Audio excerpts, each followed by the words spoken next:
Bismillahirrahmanirrahim. Assalamualaikum warahmatullahi wabarakatuh. Nama saya Aprizaldi, NIM 230501012, Prodi Pendidikan Agama Islam. Baiklah, pada kesempatan kali ini kita membahas tentang masalah Al-Quran dan urgensinya dalam kehidupan manusia. Hal ini sangat penting untuk kita bahas karena pembahasan tentang masalah urgensi Al-Quran terhadap manusia ada 5 pembahasan. Yang pertama, pengertian Al-Quran. Apa itu Al-Quran? Pengertiannya. Seperti yang kita ketahui, Al-Quran adalah salah satu kitab yang paling mulia yang diberikan oleh Allah Subhanahu wa Ta'ala kepada hambanya yang paling mulia, Muhammad SAW. Al-Quran diberikan kepada semua manusia dan tujuan penurunnya adalah untuk membimbing manusia, sebagaimana yang Allah jelaskan di dalam surat Al-Baqarah ayat 185 yang mengatakan, Syahrul Ramadan alladzi unzila fihi al-Qur'an hudan lin-nasi wa bayyinat minal huda wal furqan.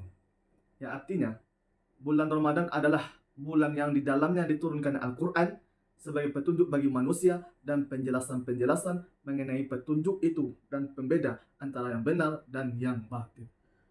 Sedangkan menurut etimologis, Al-Quran berasal dari kata qara'a yaqra'u qira'atan, atau Quran artinya susunan dan kumpulan kata huruf yang teratur dari satu ayat ke ayat yang lain.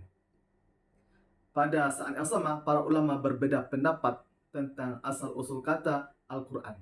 Namun nama yang paling populer adalah Quran, yang merupakan bentuk masdar dari kata qara'a yaqra'u qira'atan, sehingga setiap orang memahami kata Al-Quran sebagai nama kitab suci.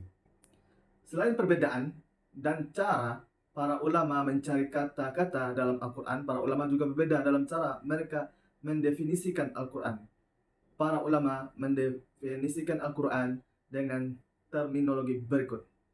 1. Menurut tarikh Al-Quran Al-Karim, Muhammad Salim Muhsin mengatakan bahwa Al-Quran adalah kalam Allah yang diturunkan kepada Nabi Muhammad SAW, ditulis dalam bahasa mushaf dan dibacakan kepada kita dengan cara mutawatir. Bacaan Al-Quran bahkan dalam surat pendek dianggap sebagai ibadah dan menentang orang yang tidak beriman.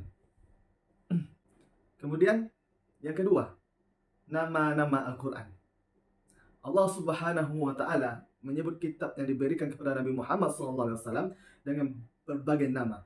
Salah satunya adalah Al-Quran, yang sangat dikenal oleh umat Islam, yaitu dalam sebuah kitab karya Imam Ash-Shayruti disebutkan bahwa fainan katsarat al-asma tadullu ala sarafi al-musamma, yang artinya banyak nama yang menunjukkan kemuliaan sesuatu yang diberi nama. Menurut Abu Al-Ma'ali Syazalah, ada 55 nama dalam Al-Quran, dan menurut Abu Al-Hasan Al-Harali ada 90 nama. Namun menurut Ibnu Jazzi Al-Kalabi hanya nama-nama Al-Quran, Al-Kitab, Al-Furqan, dan Az-Zikir yang ada di dalam Al-Quran itu sendiri. Allah Subhanahu wa Ta'ala menyebut kitab yang diberikan kepada Nabi Muhammad SAW dengan berbagai nama.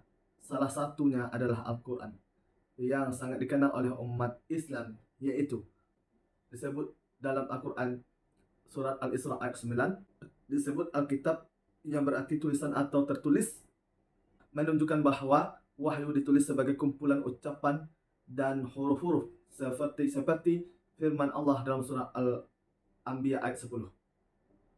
Kemudian Al-Furqan yang berarti memisahkan. Kemudian Az-Zikir yang berarti peringatan. Kemudian Al-Huda artinya petunjuk. Kemudian Asy-Syifa artinya obat. Kemudian An-Nur artinya pelita. Selain itu masih banyak nama-nama Al-Quran lainnya yang tidak tercantum di pembahasan kali ini. Kemudian yang ketiga, Al-Quran itu jaminan hidup berpegangan dengan Al-Quran. Al-Quran yang merupakan wahyu dan firman Allah yang diturunkan kepada umat Islam melalui Nabi Muhammad SAW adalah kitab yang tidak dapat dibantah kebenarannya dan sangat kaya akan segala sesuatu. Mungkin Hanya itu yang dapat disampaikan. Jika ada kata-kata yang salah, mohon dimaafkan. Dan apa yang disampaikan semoga bermanfaat untuk saya pribadi dan kita semua. Wabillahi taufik wal hidayah. Assalamualaikum warahmatullahi wabarakatuh.